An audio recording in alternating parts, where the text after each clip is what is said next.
ক্ষুধায় ও অপুষ্টিতে জীর্ণশীর্ণ শরীরে মায়ের কোলে কাঁদছে শিশু। অসহায় মা বাচ্চার খাবার জোগাতে কুড়িয়ে নিচ্ছে উচ্ছিষ্ট। প্রতিদিন খাদ্যের সন্ধানে রাস্তায় নামলেও মিলছে না পেট ভরার মতো খাবার। আবার কেউ কেউ ক্ষুধা মিটাতে ত্রাণকেন্দ্র থেকে পাওয়া শুধু ময়দার বস্তা কাঁধে নিয়ে ফিরছে গন্তব্যে। ত্রাণকেন্দ্রে মানুষের ভিড়ে উঠে আসছে একটাই প্রশ্ন, একটু খাবার পাবো কোথায়? আমরা 5 দিন ধরে কিছু খাইনি। আমরা দুর্ভিক্ষের সাথে লড়াই করছি। আমার ভাই ইসরায়েলের গুলিতে শহীদ হয়েছেন। তার সন্তানদের দেখাশোনা আমিই করছি, তবে আমিও আহত। স্বাভাবিকভাবে চলাফেরা করতে পারি না। বাড়িতে বাচ্চারা ক্ষুধায় কান্নাকাটি করছে। তাদের জন্য খুব কষ্টে ত্রাণ কেন্দ্র থেকে 1 ব্যাগ আটা সংগ্রহ করেছি। আমাদের কাছে খাবার নেই, পানি নেই। বাচ্চাদের বাঁচিয়ে রাখা কঠিন হয়ে পড়েছে। দুর্ভিক্ষ মানুষকে হত্যা করছে।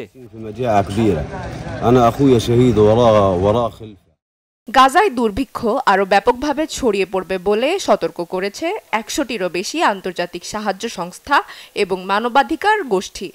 একই সাথে সংশ্লিষ্ট সরকারকে এ বিষয়ে পদক্ষেপ নেয়ার জন্য চাপ দিচ্ছে গোষ্ঠীগুলো। গাজাবাসীদের খাবারের চাহিদা মেটাতে প্রতিদিন অন্তত 600 ট্রাক ত্রাণ সরবরাহের প্রয়োজন বলে জানিয়েছে জাতিসংঘ, যেখানে প্রতিদিন ঢুকতে পারছে কেবল 28টি ট্রাক। দুর্ভিক্ষ রোধে যুদ্ধবিরতি হওয়ার আগে ক্রসিং খুলে দেয়া এবং জাতিসংঘের নেতৃত্বাধীন ব্যবস্থার মাধ্যমে পূর্ণ খাদ্য সরবরাহের আহ্বান জানিয়েছে এই 100টি সংস্থা।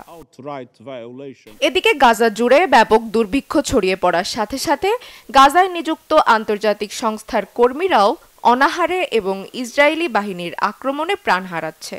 জাতিসংঘের বিশ্ব স্বাস্থ্য সংস্থা জানিয়েছে 21 জুলাই ইসরায়েলি সামরিক বাহিনী গাজার দেইর আল বালা শহরে তাদের কর্মীদের বাসভবন এবং প্রধান ত্রাণ গুদামে হামলা করে, যার ফলে গাজায় তাদের মানবিক কার্যক্রম ব্যাহত হয়েছে।